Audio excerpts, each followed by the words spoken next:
السلام علیکم۔ آج میں پھر کچھ دن کے بعد ویلاگ بنا رہا ہوں۔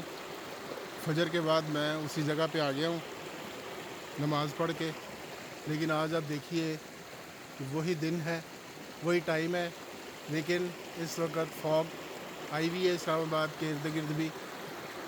ہمارا علاقہ تو ویسے تحصیل مری میں آتا ہے، لیکن اسلام آباد سے یہ تھوڑا ہی دور ہے۔ بھارا کو جہاں پہ ختم ہوتا ہے وہاں سے یہ علاقہ شروع ہو جاتا ہے، اور ہم ذرا ویلی کے اندر اس سے 2-3 کلومیٹر آگے ہیں۔ یعنی آپ یہ سمجھ لیجئے کہ اسلام آباد سے یہ تقریباً 8 کلومیٹر کے قریب ہے جہاں اس وقت میں موجود ہوں۔ اور آپ یہ دیکھ سکتے ہیں آسمان پہ فوگ ہے، اور یہ ہمارے ہی اعمال کا نتیجہ ہے۔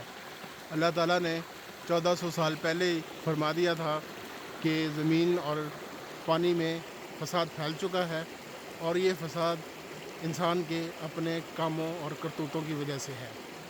تو آج بھی ہم لوگ نہ تو پولوشن پھیلانے سے باز آ رہے ہیں، نہ ہی گند پھیلانے سے باز آ رہے ہیں۔ اب یہ دیکھیے، یہ بالکل لوگ یہاں پہ آتے ہیں پکنک منانے، اور یہ گند چھوڑ کے چلے جاتے ہیں۔ یہ بالکل نیا گند ہے۔ یہ اس ویکنڈ پہ وہ پیمپر پڑا ہوا ہے، یہ لگتا یہی ہے کہ اس ویکنڈ پہ آئے ہیں لوگ۔ اور ادھر یہ بھی دیکھیں،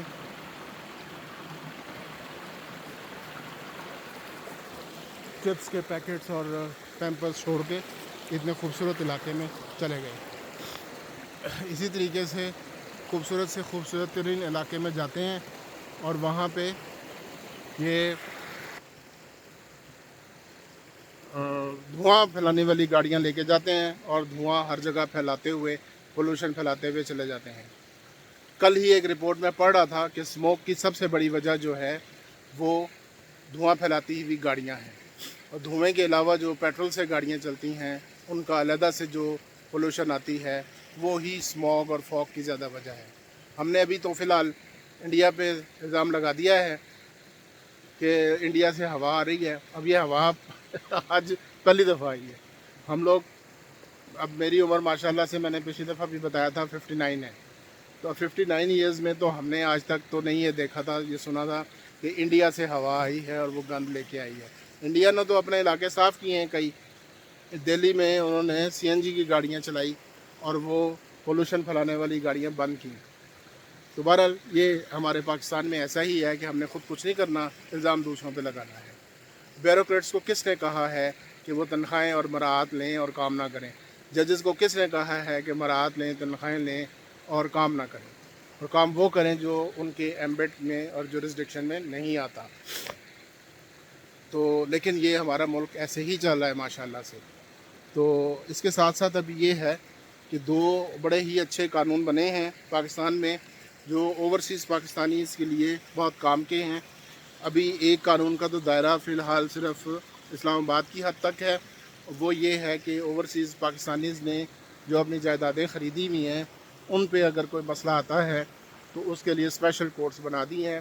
اب اسپیشل کورٹس تو وہی ہوں گی جو سیشن جج یا سول ججز ہوں گے، لیکن ان کو پابند کیا گیا ہے کہ اوورسیز پاکستانیز کا جو کیس آئے اس کو 90 ڈیز کے اندر اندر، 90 دن کے اندر اندر ان کا فیصلہ کیا جائے۔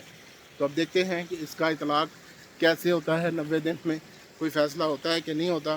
اول تو ہماری دعا تو یہی رہتی ہے کہ اوورسیز پاکستانیز اور ایون پاکستانیز جو جہاں پہ ہیں ان کو ایسے مسئلے نہ ہوں۔ اس کے علاوہ ایک اچھا قانون یہ بنا ہے کہ پہلے پاور آف اٹرنی، یہ اب جائیداد بیچنے خریدنے کے علاوہ ہے، کیسز کرنے کے لیے اگر کوئی پاور آف اٹرنی بھیجتا ہے یا کسی اور کام کے لیے تو اس پاور آف اٹرنی کو فارن آفس سے پہلے اٹیسٹ کروانا پڑتا تھا۔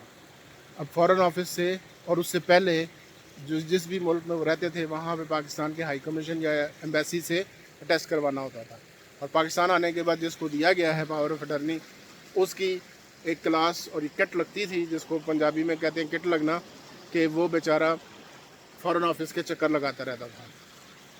لمبی لمبی لائنیں، رش، گرمی، سردی، اور اس کے بعد نخرے سرکاری افسروں کے۔ تو اب یہ قانون ایک بنایا گیا ہے، اپاسٹائل ایکٹ ہے 2024 کا، جو کہ ابھی سپٹمبر میں اس کو انیکٹ کیا گیا ہے۔